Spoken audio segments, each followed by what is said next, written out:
Buenos días, queridos hermanos. Hoy día es un día de celebración, es un día donde recordamos y nos animamos en la obra de Jesucristo en la cruz y el beneficio de ella para nuestra vida. También hoy día es un domingo especial, ya que hoy día celebramos el domingo de Pentecostés.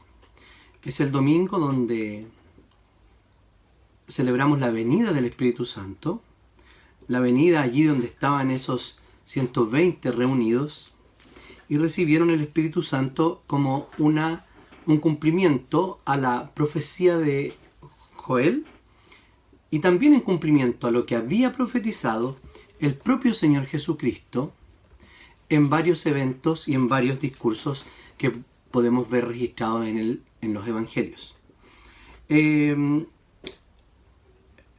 El Espíritu Santo es, por decirlo de alguna forma, y el año pasado pudimos compartir en Puente de Vida una serie sobre el Espíritu Santo. Hablamos sobre la personalidad del Espíritu Santo, hablamos también sobre los dones del Espíritu Santo, hablamos sobre la obra regeneradora del Espíritu Santo, y es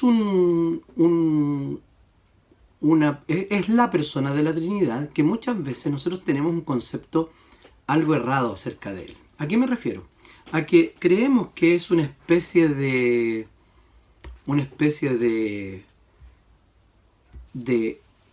fuego, una especie de líquido, algo así como un humo divino, algo que se puede tocar, porque cuando hablamos de la llenura, creemos que nos puede llegar hasta cierto nivel en nuestro corazón, en nuestra mente, en nuestro espíritu.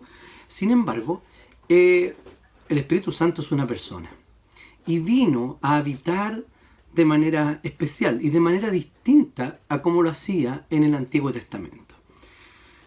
En el Antiguo Testamento ciertamente el Espíritu Santo convencía a las personas de su pecado y los regeneraba. No había forma de ser salvo de otra manera, de creer en las promesas y en el anuncio de la venida del Mesías, que era lo que los hermanos nuestros del Antiguo Testamento, en lo cual tenían la fe, ¿cierto?, puesta en la esperanza de la venida de Jesucristo. Tal como nosotros, la misma obra del Espíritu Santo la hace teniendo fe en un evento que tampoco hemos visto, pero sí creemos por el registro del Nuevo Testamento y la convicción que el Espíritu Santo nos pone en el corazón. Entonces, hoy día vamos a hablar de la obra del Espíritu Santo, de cómo el Espíritu Santo nos ayuda día tras día y cómo nosotros podemos vivir en esa sintonía, en esa frecuencia, como nuevas criaturas, como hombres y mujeres regenerados que buscan adorar a Dios y servirle. Ustedes ya han leído, antes de comenzar a ver este sermón, han leído el capítulo 8 de Romanos, los versículos del 1 al 17, y vamos a tener un momento de oración. Señor amado, yo te quiero dar gracias por este tiempo en tu día que tú nos regalas. Por la tecnología, Señor, porque hemos podido adorarte, porque hemos podido, Señor, orar a ti, porque hemos podido, Señor, ofrendar, porque hemos podido, Señor, animarnos entre nuestra familia, en nuestra fe, Señor, y también, Señor, con nuestros hermanos, sabiendo que en este mismo momento toda nuestra congregación está alabando tu nombre en sus casas. Te damos gracias, Señor. Anímanos, bendícenos y abre nuestro entendimiento para escuchar tu palabra. Oramos en el nombre y en los méritos de nuestro Señor Jesucristo. Amén. Este capítulo 8, claramente, como es una carta, la carta del apóstol Pablo a los romanos, debe ser entendido en conexión con el anterior. Y el texto anterior, en el capítulo 7, es un texto muy conocido y uno de los versículos claves de ese texto es ¿quién me librará de este cuerpo de muerte? Hay varias opiniones sobre a qué representa esta descripción que el apóstol Pablo hace en el capítulo 7.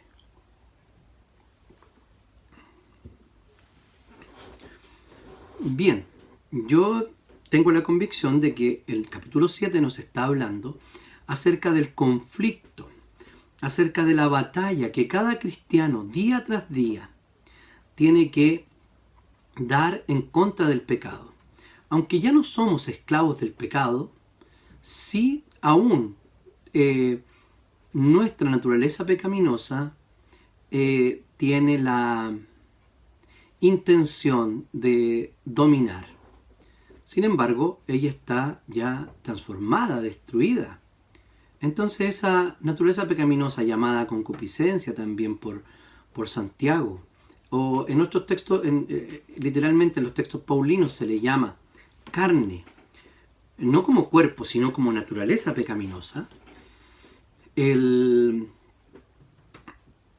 apóstol Pablo nos está hablando de cómo él batalla y cómo nosotros batallamos cada día por la santidad. Es una batalla por la santidad, es una batalla por agradar al Señor, por servirle, por vivir como Él nos ha mandado que vivamos. Entonces, es entender esta batalla contra el pecado y aplicar los principios que nos da la Escritura contra el pecado, pero también en su relación con la obra del Espíritu Santo que el Señor hace cada día en nosotros. Entonces, la santidad solamente puede ser lograda en términos bíblicos y por la obra del Espíritu Santo en nuestras vidas. No estamos hablando de perfeccionismo, sino que estamos hablando de santidad. Y la santidad es una cosa muy distinta a la perfección. La perfección le pertenece al Señor y Él es absoluta y totalmente santo. Eso el Señor nos lo ha comunicado. Es decir, por medio de su Espíritu Santo el Señor nos santifica. Entonces, según Pablo, podemos experimentar esta ayuda del Espíritu Santo en 3 formas. La primera de ellas es que el Espíritu Santo nos libera. Y vamos a poner atención allí a los versículos del 1 al 4. No hay condenación entonces para los que están unidos a Cristo Jesús. Ponga atención en esto. Acaba de hablar de la lucha contra el pecado y luego dice, por lo tanto, ya no hay ninguna condenación para los que están en Cristo Jesús. Esta naturaleza pecaminosa que está sujeta a la ley del pecado, nos dice el apóstol Pablo que no somos condenados no por nuestras prácticas, sino por la unión íntima que tenemos con el Señor.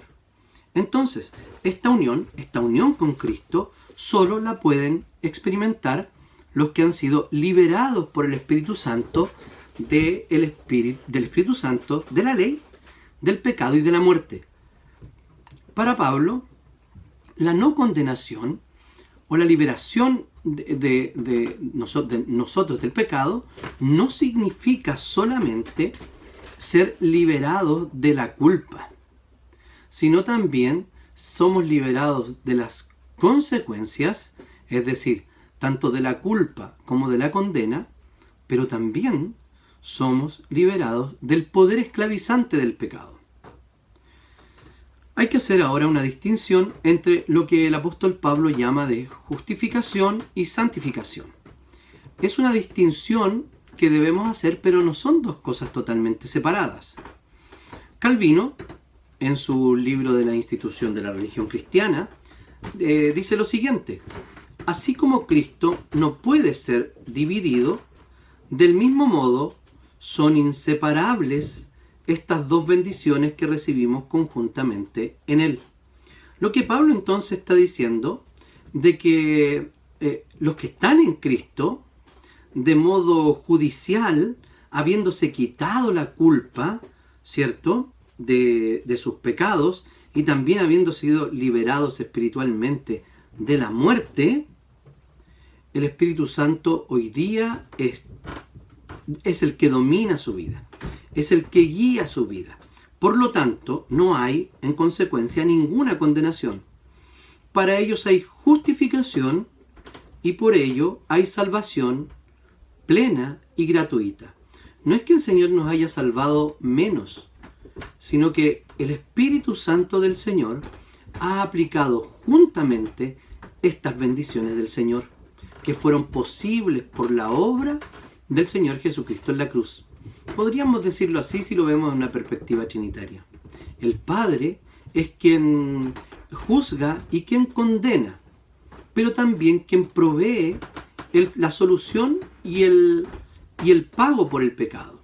Lo hace por medio de su Hijo, enviando su único Hijo a morir por nosotros, a morir en nuestro lugar y para nuestro bien. Y en tercer lugar, el Espíritu Santo sería la persona que aplica esa obra de justificación y santificación en nosotros.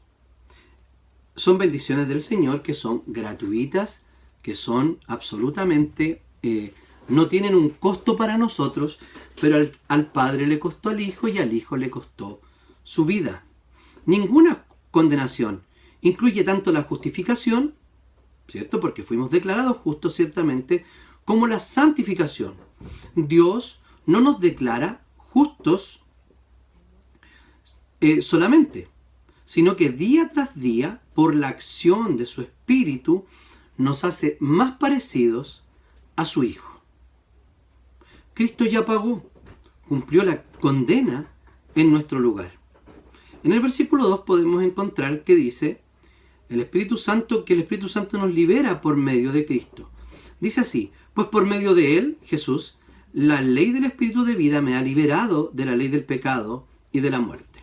La ley del Espíritu de vida significa que hay una operación especial y poderosa del Espíritu Santo en los corazones de los hijos de Dios. Entonces se trata exactamente lo contrario a la ley del pecado y de la muerte. O sea, lo que está descrito en el capítulo 7 es que estamos dando la batalla en el poder del Espíritu Santo que nos da vida. No es una batalla que peleamos solos, porque si peleáramos solo esta batalla, no podríamos ganarla de ninguna manera. Entonces, así como la ley del pecado produce muerte, del mismo modo la ley o el factor gobernante, o el factor gobernante, el Espíritu Santo, es el que produce vida. Entonces, por medio de Jesús, en base a sus méritos, en la expiación y por medio del poder vivificante de la unión que tenemos con Él. ¿Por qué? Porque el ser unidos a Cristo es ser conectados de nuevo a esta fuente de poder, ¿cierto? A un enchufe, por decirlo de alguna manera, por ilustrarlo. Yo siempre digo, las ilustraciones tienen su limitación, pero es eso, básicamente. Estábamos apagados, muertos, y fuimos conectados a la vida con Cristo. ¿No es así? Entonces, ¿cómo nosotros podemos entender esta batalla y esta lucha que tenemos, que a veces parecemos que estuviéramos esclavos del pecado o de un pecado? Sin embargo, el Señor nos dice que nosotros somos libres, que nos ha hecho libres. Entonces, ¿parece una contradicción? No, en la Escritura no hay contradicción. Porque cuando leemos textos como los que acabamos de leer, el 8 del 1 al 2, podemos decir que la palabra de Dios es maravillosa y que hace un verdadero y realista relato del hombre que yo soy. ¿Por qué? Porque por un lado sí, soy prisionero, como lo decía el apóstol Pablo en el 7.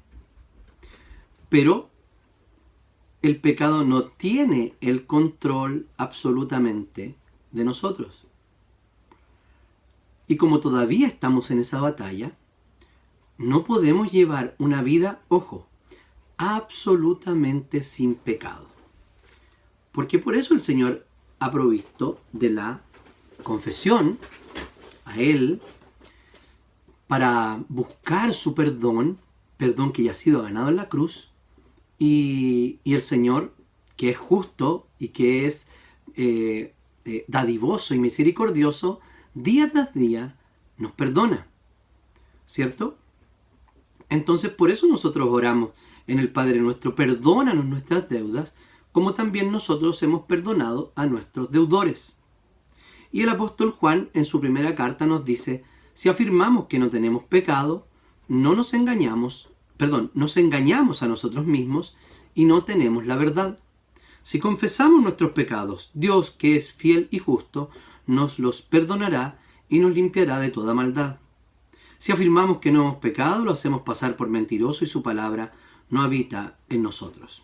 Los textos que acabamos de leer no nos dicen otra cosa sino que, sí, claramente, podemos gozar de la victoria que Cristo ha obtenido por nosotros en la cruz, pero que participaremos de manera plena y total en el futuro.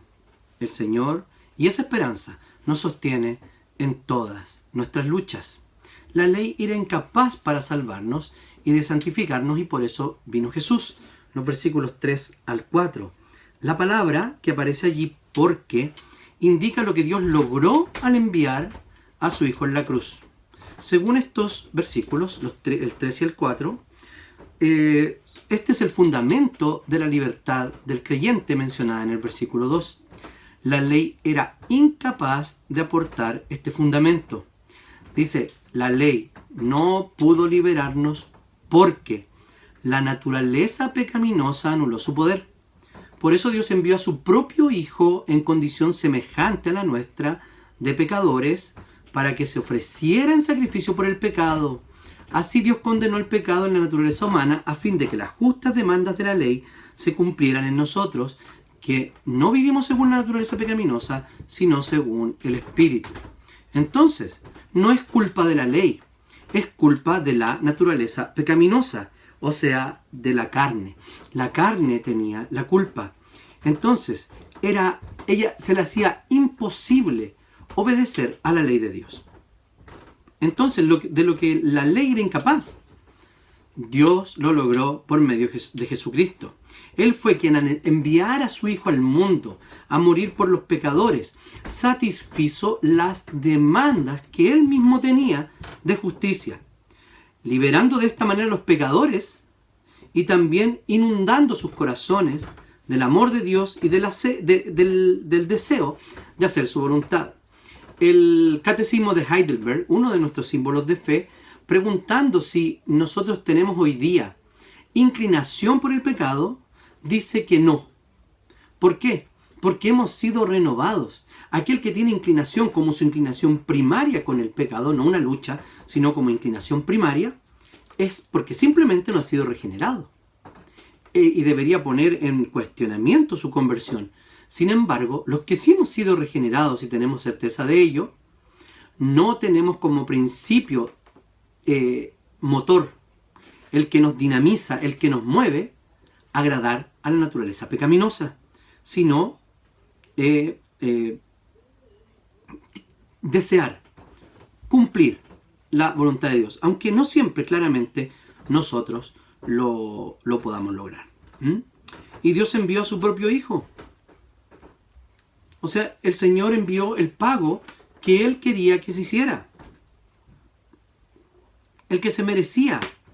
¿Por qué? Porque debía cobrar esta deuda en un humano, pero no en un humano cualquiera, sino en un humano que era capaz de experimentar esta naturaleza humana y estar en condición semejante a la de nosotros como pecadores.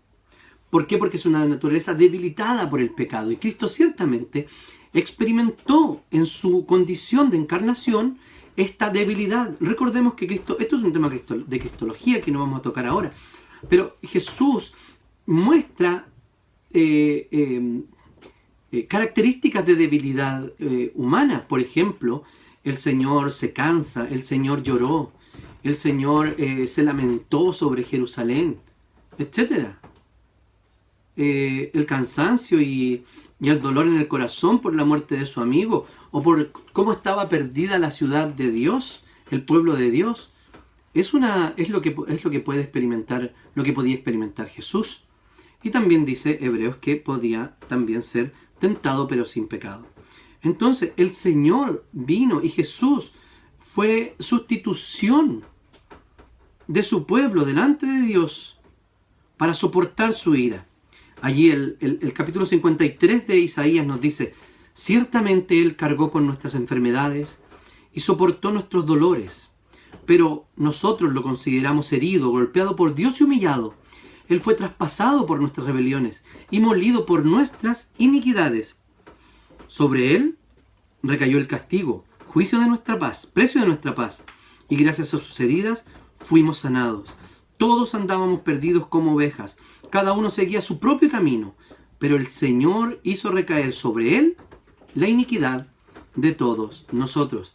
Entonces así las justas demandas de Dios, que son demandas de la ley, fueron cumplidas y pagadas solamente por el Señor Jesucristo. ¿Y de qué manera son cumplidas en nosotros? En que nosotros, como poseedores o poseídos por el Espíritu Santo de Dios, vivimos bajo el poder de esta influencia divina. El propósito y el resultado entonces de la obra de Cristo fue lograr que por medio de la operación del Espíritu Santo en los corazones de cada uno de nosotros pudiéramos luchar, y que ciertamente luchemos para cumplir los justos requisitos de la ley. Entonces no somos salvos por la ley, somos salvos por la gracia. Pero cada hermano, cada hermana que ha sido regenerado y salvado por Jesucristo vive según la ley de Dios. Imagínense, si fuéramos delante de Jesucristo y le preguntáramos: Señor, ¿qué hago para mostrar, no para pagar, para mostrar mi gratitud por el sacrificio que tú hiciste por mí? El Señor respondería seguramente con los 10 mandamientos. ¿Saben por qué? Porque el pueblo de Israel fue liberado de Egipto y luego llevado al monte Sinaí, y no al revés. O sea, al pueblo de Dios lo libera, luego lo lleva al monte Sinaí y le da el contrato, el pacto, diciéndole: esta es la forma distinta de la que, como tienen que vivir ustedes respecto al resto de las naciones y respecto a las naciones o a los pueblos que están ocupando la tierra que yo les regalé. Entonces, los libera, les da la ley y luego los manda a vivir como Dios manda. Exactamente así. Entonces, no vivimos entonces, ¿por qué? Porque no vivimos hoy día según la naturaleza pecaminosa, sino según el Espíritu. Entonces, esta conducta devota, piadosa, es el resultado de la habitación del Espíritu Santo en nosotros. Se revela con el fruto del Espíritu Santo que está allá en Gálatas. Entonces, la vida opuesta es vivir en la carne, o según la carne, y la otra es vivir según el Espíritu. Entonces, ya no pesa ninguna condenación sobre nosotros, queridos hermanos. Es el Espíritu Santo quien nos ha liberado. Y ya no somos esclavos ni de la ley ni del pecado. Lutero dijo en alguna ocasión: la ley nos lleva a Cristo para justificación y Cristo nos devuelve a la ley para santificación. En segundo lugar, el Espíritu también nos da vida. Entonces, como consecuencia, hay 2 formas de vivir. 5. Los que viven conforme a la naturaleza pecaminosa fijan la mente en los deseos de tal naturaleza. En cambio, los que viven conforme al Espíritu fijan la mente en los deseos del Espíritu. La mentalidad pecaminosa es muerte, mientras que la mentalidad que proviene del Espíritu es vida y paz. La mentalidad pecaminosa es enemiga de Dios, pues no se somete a la ley de Dios, ni es capaz de hacerlo. Los que viven según la naturaleza pecaminosa no pueden agradar a Dios. Entonces Pablo les recuerda a los miembros de la iglesia de Roma que es imposible estar en ambos lados, ¿cierto? Es como en nuestros dichos chilenos.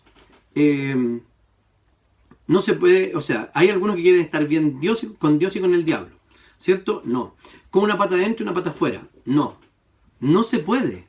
O vivimos de una forma o vivimos de otra. ¿Qué significa eso? Que la disposición básica de nuestro corazón hoy día, de nuestra vida, está del lado de Dios o está del lado de la naturaleza pecaminosa. Vamos a mirar una pequeña tabla donde podemos ver el vivir según la naturaleza pecaminosa y vivir según el Espíritu. Primero, la forma de pensar. Fijan la mente en los deseos de tal naturaleza. Los que viven según el Espíritu fijan la mente en los deseos del Espíritu. Los resultados de esta forma de pensar. La mentalidad pecaminosa es muerte. La mentalidad que proviene del Espíritu es vida. La mentalidad pecaminosa es enemiga de Dios. Y la mentalidad que proviene del Espíritu es vida y paz. Y esto genera una forma de vivir, porque como creemos y lo que amamos es como vivimos. Entonces, los que viven según la naturaleza pecaminosa no pueden agradar a Dios.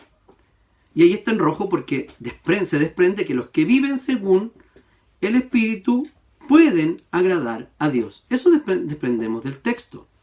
Entonces, la forma de vida del verdadero creyente es según el Espíritu, porque el Espíritu de Dios está operando en él. Esta nueva naturaleza es la que debemos vivir. Ya no estamos muertos, estamos vivos para Dios. Es lo que nos dice del 9 al 11. Sin embargo, ustedes no viven según la naturaleza pecaminosa, sino según el Espíritu. Si es que el Espíritu de Dios vive en ustedes. Y si alguno no tiene el Espíritu de Cristo, no es de Cristo. Pues si Cristo está en ustedes, el cuerpo está muerto a causa del pecado, pero el Espíritu que está en ustedes es vida a causa de la justicia. Y si el Espíritu de aquel que levantó a Jesús de entre los muertos vive en ustedes, el mismo que levantó a Cristo de entre los muertos también dará vida a sus cuerpos mortales por medio de su Espíritu que vive en ustedes. Entonces, la marca del cristiano verdadero es vivir según el Espíritu. Aquí Pablo le está hablando a cada creyente, y a ese creyente descrito en el capítulo 7, que se siente miserable, que se siente pecador, porque ciertamente el pecado nos duele, y el no agradar a Dios, el no glorificar a Dios con nuestra vida, claro que duele. Si usted tiene esa preocupación, el Señor le dice que hay una esperanza de una vida mejor con Dios. ¿Qué características tienen estos creyentes? Primero, que el Espíritu de Dios vive en ellos. Y por eso son de Cristo, son propiedad del Señor. Que el cuerpo está muerto a causa del pecado, pero tienen vida espiritual. O sea que ya no son su naturaleza pecaminosa la que domina. Y además tiene la promesa de ser resucitado en el día final. Fíjense lo tremendamente importante, queridos hermanos, que es la mentalidad, la cosmovisión en esta batalla de santificación. ¿Por qué razón? Porque la palabra del Señor siempre nos pone de manera muy enfática el pensamiento. No voy a hablar de pensamiento positivo o algo por el estilo, no, sino lo que la Biblia nos dice. Dice que si hay algo agradable, algo bueno, algo justo, algo que es de buen nombre, en eso pensad, en eso piensen. Entonces, es un hábito intelectual el pensar y poner nuestra mirada en cosas que son bellas, en cosas que son agradables. Esto quiere decir que el Señor nos invita a no, como decía mi tata, a tomar caldo de cabeza. O sea, a pensar, a comenzar a imaginar y darle rienda suelta a ese pensamiento. El Señor siempre nos da una oportunidad para echar pie atrás. Siempre nos da una oportunidad para cerrar una página de internet. Siempre nos da la oportunidad para no echar una segunda mirada a alguien que pasa frente a nosotros. El Señor siempre nos da una oportunidad para cuando vamos a hablar algo indebido, podamos callarnos. El Señor siempre nos da la oportunidad de salir. Somos nosotros los que no aprovechamos esa oportunidad. Por eso, hermanos, la mente es importante en esta batalla. Pongamos atención, llenemos nuestra mente de la palabra de Dios, no de otras cosas. ¿Recuerda usted cuando hace algún tiempo uno se sorprendía de las cosas que veía en las películas? Sobre todo de la violencia. ¿Para qué decir en los temas sexuales? Hoy día es pan de cada día. Nuestros hijos y adolescentes están insensibilizados al respecto. A ellos no les da nada. A veces ni miran. Es tan común, tan normal. ¿Qué quiero decir con esto? quiero decir que debemos seleccionar también aquello que vemos, aquello que escuchamos. No todas las cosas glorifican a Dios. Con esto no estoy diciendo no vaya al cine, cierre Netflix y que la tele, como decía un pastor antiguo, pentecostal, es el cajón del diablo. No. Pero si algo te es ocasión de caer, elimínalo. Es el principio que Cristo nos da. Entonces, ¿dónde están nuestros pensamientos? ¿Quién los rige? ¿A qué dedicamos nuestra mente? Eso es muy importante, queridos hermanos. Y en último lugar, el Espíritu nos adopta del 12 al 17. Tenemos una obligación. Nuestra obligación es vivir conforme al Espíritu y hacer morir a los malos hábitos. Dice así: por lo tanto, hermanos, tenemos una obligación, que no es la de vivir conforme a la naturaleza pecaminosa, porque si ustedes viven conforme a ella, morirán. Pero si por medio del Espíritu dan muerte a los malos hábitos del cuerpo, vivirán. Ahí hay dos cosas que mueren. Dice que podemos morir. Dice que nosotros podemos morir o nosotros hacemos morir los malos hábitos. Entonces esta es una batalla. Esta es una elección. ¿Qué vamos a hacer? ¿Va a dejar que lo mate o simplemente va a matar los malos hábitos? Es una decisión. El Señor nos da la capacidad y nos ha capacitado con el Espíritu Santo, apoyándonos día tras día para hacer esto. Entonces, a los receptores nunca se les pone como personas capaces de actuar por sí mismas. De hecho, la salvación no es un porcentaje de 50-50, 20-30, 90, no sé qué. Es un don de Dios de principio a fin. Es por medio del Espíritu que los hijos de Dios dan muerte a los malos hábitos del cuerpo. Pero esto no significa que los receptores de la gracia de Dios no deban ponerse en acción. De hecho, la gracia es acción. El Señor manifestó la gracia no diciendo algo, sino haciendo algo, enviando a su Hijo. Cristo no simplemente dijo lindas palabras de perdón, de fortaleza, etc., sino que hizo algo, fue hasta la cruz, obedeció toda su vida la ley de Dios, fue a la cruz, murió por cada uno de nosotros. Entonces, queridos hermanos, la gracia es en sí misma acción, es actuar. Tenemos una obligación que cumplir, pero aún así no la podemos cumplir según nuestro propio poder. Todo hijo de Dios es guiado para este propósito, dice el versículo 14, porque todos los que son guiados por el Espíritu de Dios son hijos de Dios. Los dirigidos por el Espíritu entonces son aquellos quienes se describen como, en el 8.1, los que están en Cristo, ¿cierto? En el versículo 4, los que andan conforme al Espíritu. En el versículo 9, ahí está apareciendo cada una de esta descripción, en quien mora el Espíritu, los versículos 9 y 11, y que hace morir las vergonzosas obras del cuerpo. ¿Qué significa entonces la dirección del Espíritu Santo y esta ayuda? Significa simplemente santificación. Se trata de una influencia constante, efectiva, buena, beneficiosa, que el Espíritu Santo ejerce en nosotros, los hijos de Dios. ¿Para qué? Para que cada día podamos aplastar más el poder del pecado en nosotros. Y también para andar libremente, obedeciendo la ley del Señor. Porque solo aquel que es libre puede obedecer la ley. Nadie más. La ley en Cristo no esclaviza. La ley en Cristo nos da libertad. Libertad del pecado, de agradar a Dios. Entonces, la influencia del Espíritu Santo, el ejercicio que tiene el Espíritu Santo sobre nosotros es constante. O sea, el Señor no nos ayuda un ratito, o en momentos de necesidad, o cuando estamos tristes. No, el Señor está constantemente en nosotros. Somos guiados por el Espíritu Santo según el versículo 14. Entonces, no meramente guía, sino que el Señor también controla. Ser dirigido por el Espíritu Santo significa ser guiado. Aunque el Espíritu Santo sí, claramente, es nuestra guía. Pero el Señor controla nuestro corazón de este corazón furtivo que quiere escaparse. El Señor nos mantiene. El Señor nos preserva. Pero no sofoca, no reprime, sino que ayuda y anima. El teólogo del siglo XIX, Benjamin Barfield, dice así en uno de sus textos: aunque no cabe duda que es el Espíritu Santo el que nos mantiene en la senda y nos lleva al fin, a la meta, somos nosotros los que damos cada paso del camino. Son nuestros miembros los que se fatigan por el esfuerzo, nuestros corazones los que desfallecen, nuestra fe la que revive nuestra flaqueante energía, nuestra esperanza la que infunde nuevo valor en nuestros corazones, mientras nos esforzamos por subir la empinada pendiente. El Señor nos manda a accionar, el Señor nos manda a vivir.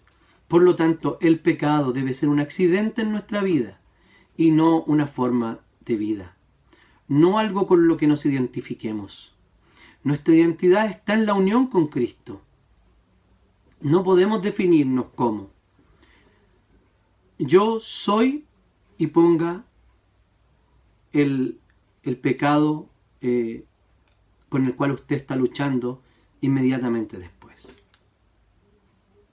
No podemos definirnos por el pecado. Nos definimos en Cristo Jesús. Y debería ser un accidente, y de hecho, aunque recurramos mucho a aquello, es un accidente, porque no vivimos allí en el pecado. Ahora bien, si usted está viviendo en el pecado y no se ha arrepentido, es hora de arrepentirse y de poner su corazón delante del Señor para ser librados del poder del pecado. Entonces, ya no somos extranjeros, ya no somos una especie de desconocidos para el Señor, sino que de ser esclavos, el Señor ahora nos adopta como hijos. Y ustedes no recibieron el espíritu, dice el 15, que de nuevo los esclaviza el miedo, sino el Espíritu los adopta como hijos y les permite clamar Abba, Padre. Entonces somos dirigidos por el Espíritu Santo. No somos esclavos, somos hijos. Ya no estamos oprimidos con miedo, como cuando todavía estábamos lejos del Señor. Aquellos que estaban en el paganismo, aquellos que estaban en el judaísmo. Poniendo el énfasis en las reglas, a observar y de eso depender nuestra salvación. No. El espíritu de Satanás que antes nos oprimía ya no lo hace más. El miedo al castigo ya no está. El miedo a la condenación ya no existe. Ese miedo paralizante y pavoroso ya no está en nosotros. Ha sido reemplazado por esta intimidad de Abba Padre, con el Dios Todopoderoso, al cual le tememos. El Espíritu que nos adopta también nos permite saber que estamos en una nueva relación con Dios, en una relación íntima, de adoración a aquel que le podemos decir, papito. Así de cercano es el Señor. Y tenemos el testimonio interno de que somos miembros de esta nueva familia. ¿Quién puede responder si usted es hijo de Dios? Usted, ¿sabe por qué? Porque el Espíritu mismo le asegura a su espíritu que es hijo de Dios. Entonces, hemos recibido un espíritu que nos transforma de esclavos en hijos. A ese espíritu jamás se le ocurriría llenarnos de temor. El espíritu nos llena de sentido de libertad, de confianza, para que nos podamos acercar al Padre y prefiramos acercarnos a Él que arrancarnos. Tomar la acción de Pedro, de esperar que el Señor lo fuera a buscar, y no la reacción de Judas, de remordimiento y suicidarse. Fíjense, queridos hermanos, que esta abrumadora explicación de la relación con el Señor es de absoluta intimidad. Abba, Padre, de esta confianza filial, de esa dulce respuesta que podemos darle a Dios, el Rey del Universo. Eso es incomprensible. Eso es, lo entendemos y lo creemos, pero entender la magnitud de lo que eso significa, yo creo que no tenemos la capacidad de hacerlo, pero sí tenemos la capacidad de experimentarlo en nuestra relación con Dios. Entonces, la seguridad de la salvación, o sea, el sentirme seguro de ser salvo, no es garantía de la salvación. Y no creer en la seguridad de la salvación no significa que no somos salvos. ¿Ya? Porque hay momentos en la vida, queridos hermanos, de oscuridad espiritual. ¿No le ha pasado? Cuando todo está negro, todo está triste, tal vez no quisiéramos estar aquí. Y a veces ese momento de oscuridad es producido por un pecado, por una pena, por una situación dramática que hemos vivido, probablemente ahora o en el pasado, en la infancia, que nos produce perder esa seguridad, que nos produce no estar tranquilos, no vivir en esa confianza, sino vivir en el temor. En ese momento, queridos hermanos, nos damos cuenta, no es que en ese minuto el Espíritu Santo actúe, en ese minuto nos damos cuenta que el Espíritu Santo nos da ese testimonio interno de nuestra pertenencia a la familia, de esta nueva relación con Dios. Podemos estar muy, muy mal, muy deprimidos, muy dolidos y tal vez muy enfermos por un pecado en particular. Pero el Señor nos dice: yo te he adoptado. El espíritu que te he dado es el espíritu de adopción. El espíritu que te he dado es el certificado de nuevo nacimiento, donde somos considerados bajo el título de hijos y también de herederos. Si somos hijos, dice el 17, somos herederos, herederos de Dios y coherederos con Cristo. Pues si ahora fuimos con Él, pues si ahora sufrimos con Él, también tendremos parte con Él en su gloria. En realidad, entonces, lo que sucede es que el Espíritu Santo confirma en nuestras propias almas regeneradas de que somos de Dios, de que somos adoptados por Él. También somos hijos, hermanos de Jesús, coheredero con Jesús. Imagínense lo que significa esto. Significa que el Señor recibirá todo el cosmos. Lo recibiremos con Él. Seremos dueños.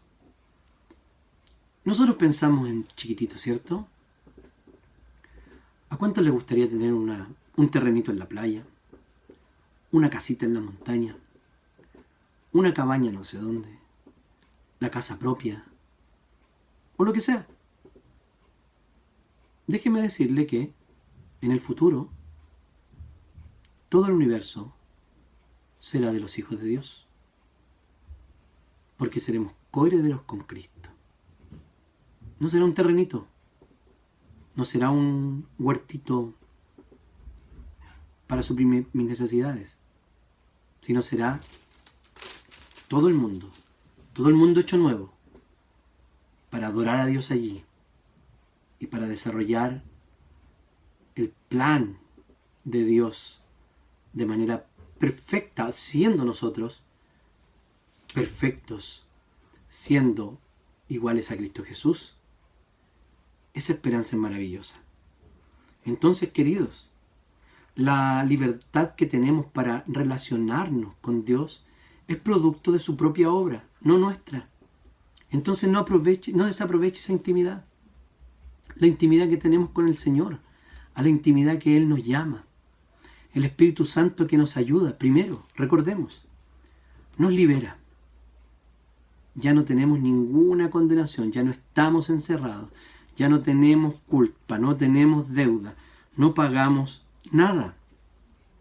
También el Espíritu Santo, quien nos ayuda, nos da vida.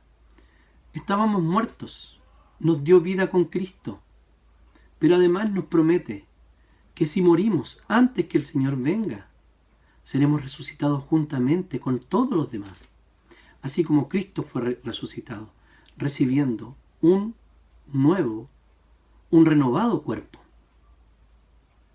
en la resurrección, para vivir para siempre con el Señor.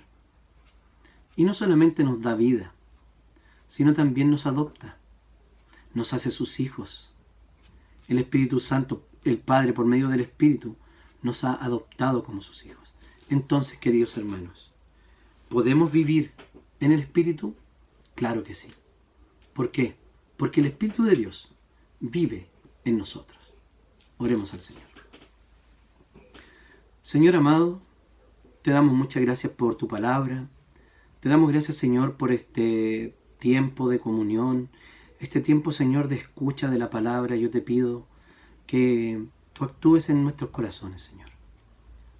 Que aquellos que están inseguros de su salvación, que tomen seguridad. Y aquellos que justamente están inseguros porque no son salvos, porque no han creído en ti, porque no han sido regenerados, porque no es verdadera su conversión, Señor, oramos para que transforme sus corazones. Te damos gracias, Señor, por tu palabra.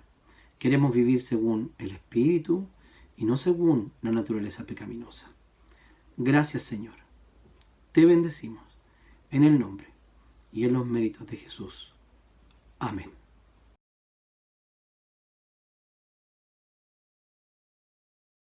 Hermanos, ya hemos cantado la última alabanza, o probablemente la van a cantar, no lo sé. A lo mejor aquí deberían hacer una pausa, cantar la última alabanza y después recibir la bendición del Señor. Respecto a algunas cosas, antes de orar, en realidad vamos a orar primero, ¿ya? Recibamos la bendición del Señor y luego me gustaría hacer algunos comentarios. Amada Iglesia, Puente de Vida, que la gracia de nuestro Señor Jesucristo, el amor incomprensible de Dios y la comunión, la ayuda, la compañía del Espíritu Santo, sea con todos ustedes, con sus familias y con todo el pueblo de Dios, desde ahora y para siempre. Amén. Queridos hermanos, como ya saben, acabamos ahora en la mañana de realizar un café pastoral. Veremos la periodicidad que tiene esa actividad para poder juntarnos, para poder vernos, para poder también comentar sobre la palabra del Señor, sobre lo que estamos viviendo. También yo lo exhorto, querido hermano, a que no flaquee en su fe, a que aguante, a que ore, lea la palabra, llene su mente la palabra del Señor, auxilie a aquellos que lo necesitan, llame a aquellos que están solos. Si usted tiene en la mente alguna persona hace rato, hágale caso a ese pensamiento. Capaz que sea el Señor que le está diciendo, oye, llama a tal o cual. Por eso yo les quiero decir, hermanos, que no perdamos la comunión y no perdamos la vida comunitaria. Aunque no estemos juntos, podemos estar juntos todavía. Lo otro que quiero mencionar es que cada semana yo me estoy comunicando con algunos de ustedes y me anima mucho el saber que el Señor les está bendiciendo, que el Señor les está cuidando. Y también le quiero dar gracias a aquellos hermanos que están disponiendo de su tiempo para ser parte del grupo de oración y interceder por las necesidades de la iglesia. Queridos hermanos, que Dios les bendiga, que tengan una bendecida semana. Les envío un fuerte abrazo y también un saludo de parte de mi familia. Dios les bendiga, los queremos, los amamos y los echamos de menos. Nos vemos en una próxima oportunidad.